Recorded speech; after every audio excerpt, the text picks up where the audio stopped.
even auditions. I auditioned for this Disney thing once, and it called for me to be thrown into a garbage can and pop out with garbage on myself. So I actually brought a peanut butter and jelly sandwich, and I told the casting director, "Just close your eyes for a second." And when they opened their eyes, I had peanut butter and jelly sandwich all over my head, and they looked like they're in shock. And then they said, "Thank you."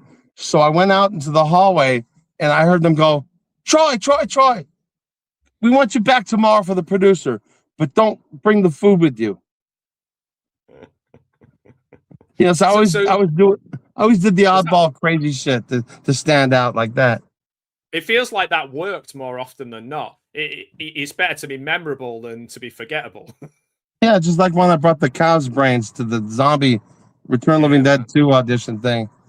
I was crazy back then. I'm a little more older and you know kick back now. Yeah, well, I think that that's natural, isn't it? Like I certainly think that most of us are like, there's different ways of being driven, isn't there? And like that way, you're like, you've got that energy when you're young to do crazy stuff and not think about the consequences. It's like when we did Joker 2 and they made the fake prison yard. It had Mm. water and mud, and there was a little pool of muddy water.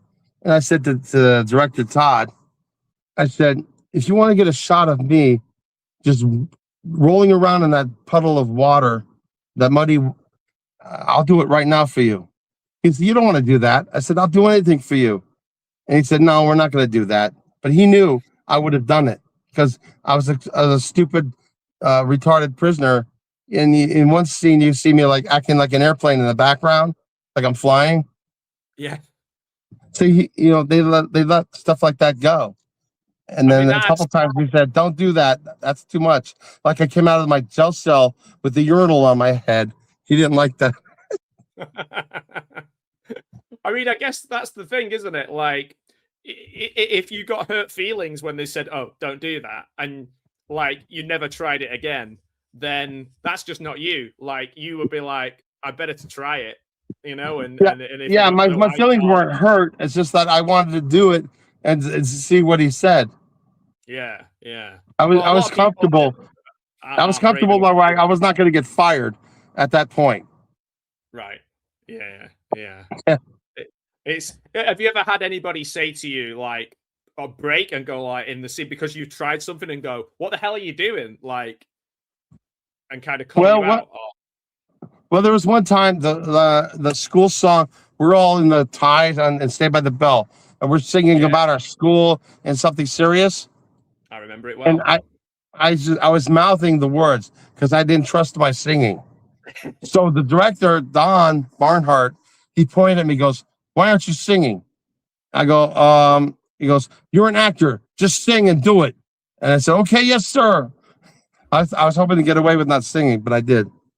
Yeah, yeah. It's funny that you would be shy about that. Yet you'd roll around in mud and put peanut butter and jelly and stuff on you, but you're like, I don't want to sing. Yeah, because I don't think I've got the greatest singing voice, but I've been practicing and I can get by. Yeah, yeah. Oh, that's cool. That's awesome. Is there something like that? Another question that I like to ask people: is there something that you could tell us right now about any film, anything that you've been in? Obviously, we know you're coming up to nearly 100 credits, but is there something like a little fact or a little bit of knowledge that you've not told anybody else in an interview or online? Something that you think like is a really cool little piece of trivia that nobody else knows that you're willing to share with us? And that's a I, big question. I basically said everything that I've always said. Uh, Nothing comes to mind. I wish I did have something. It could be like literally, I trod on somebody's toe backstage at Married with Children. Something that nobody else knows. That's just a crazy one. I know it's a silly one, but it's a tricky So, question. well, I mean, when I was in Stroking Heads, I don't know what was wrong with me, but I kept saying like to the makeup girl these like nasty jokes. I wasn't on drugs or drinking or nothing.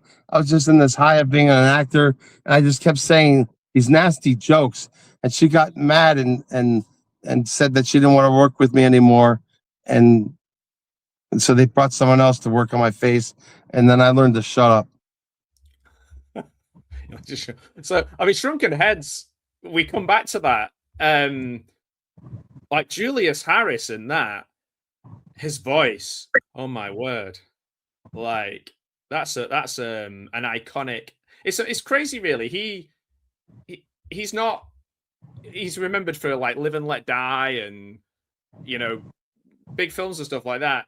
But like, I always think he's one of those actors that maybe people don't talk about enough because he's really good in Shrunken Heads. I mean, everybody's good. The kids are great too. Yeah, he's great. You know who originally was in his part? No. Screaming Jay Hawkins. I put a spell on you. No way. He was the original Mr. Sumatra, but he got fired because he was drunk. He came in drunk or whatever. Yeah. So the next day they had Julius Harris. There's some trivia nobody knows. Yeah, that's really interesting because that would have made it very different because he plays it like a kind of real voodoo.